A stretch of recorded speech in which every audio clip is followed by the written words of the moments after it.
يا شيخ أحمد. نعم يا ست أم محمود. في 3 بنات. 3 بنات. ستات يعني. 3 ستات ولا 3 رجالة؟ لا 3 ستات. تمام. فأمهم كانت عايشة مع واحدة منهم. ما عندها صبيان بقى؟ لا. تمام. فهي كانت مريضة أنا الأول بسأل عندها صبيان ولا لا، لأن المفترض طبعا الولد أولى إن هو يشيل مامته. أيوة. اتفضلي كملي سؤالك. فكانت قاعدة عند واحدة منهم، هي كانت مريضة. تمام. وكان عندها ذهب وعندها أرض. تمام. يعني ما كانش في حد حلو فيهم ولا هي البنت اللي قاعدة معاها، والاثنين دول ما كانوش بيسألوا فيها خالص. يعني أنت قصدك واحدة كانت بره بأمها والتانيين جافين. أيوة. الاثنين التانيين جافين. أيوة. فهمت صح السؤال كده؟ تمام، كملي السؤال. ربنا يستر. عندها ذهب وعندها أرض. ايوه، بقول ربنا يستر عشان كده. وصت بنتها وقالت لها اخواتك التانيين لو مت اخواتك التانيين ما ياخدوش مني اي ورث. ما شاء الله. ده السيناريو بتاع السيناريو اللي بيحصل من وقت لاخر. تمام. فجت ماتت. تمام. المفروض ان بنتها دي مش تعمل الوصيه اللي هم وصيت لها بيها، ولا تعمل شرع ربنا واخواتها ياخدوا. كلام جميل جدا وسؤال لبق. وتحياتي لك يا ست ام محمود، وتحياتي لاصدقائك اللي ما وراهمش غير الاسئله ووجع القلب. مبدئيا هي ست متزوجه، اللي هي الست اللي قاعده عندها متزوجه، صح؟ ايوه. تمام. وهي اكيد طبعا مش شغاله. ايوه. فاللي كان بيصرف عليها يعتبر جوز بنتها، وهي عندها ارض وعندها ذهب وعندها املاك. ايوه. كلام جميل. اول حاجه هنا الانسان طالما عنده مال، المفترض هو مريض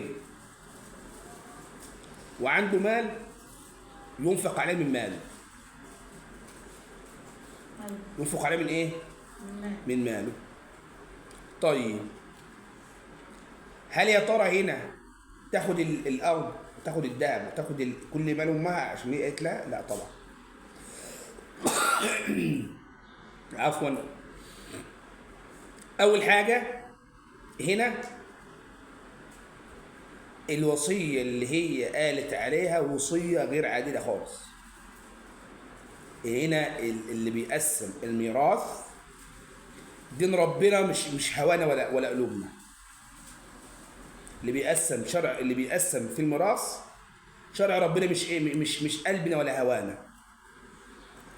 طيب هي دي كانت خدماها، ان شاء الله ربنا هيجازيها. طب كانت بتنفق عليها؟ لا. جوز بنتها كان بينفق عليها؟ نقول لا. نقول لا ايه؟ نقول هنا كل اللي هو صرفه يؤخذ من التركه قبل ما تتوزع. هي تعبت شهر، ايوه. تعبت لا سنه، لا اسبوع، يبقى احنا هنا نعرف اول حاجه هي تعبت قد ايه، وياخد المال اللي هو انفقه، او البنت تاخد المال اللي هي انفقته على ايه؟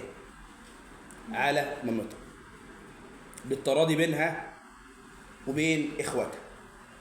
طيب جينا هنا بعد كده، وليكن سابت مثلا 10 قراريط مثلا،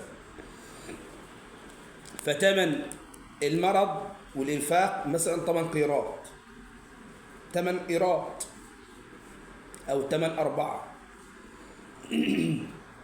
يبقى هي هتاخد ثمن الإنفاق اللي هي أنفقته، وباقي المال يعاد تركة هي ليها فيهم زي بعض. لكن عشان خاطر البنت دي ما كانتش بره بامها نحرمها من الميراث، ما ينفعش. حتى القلوب مش هتبقى صافيه لبعض بعد كده،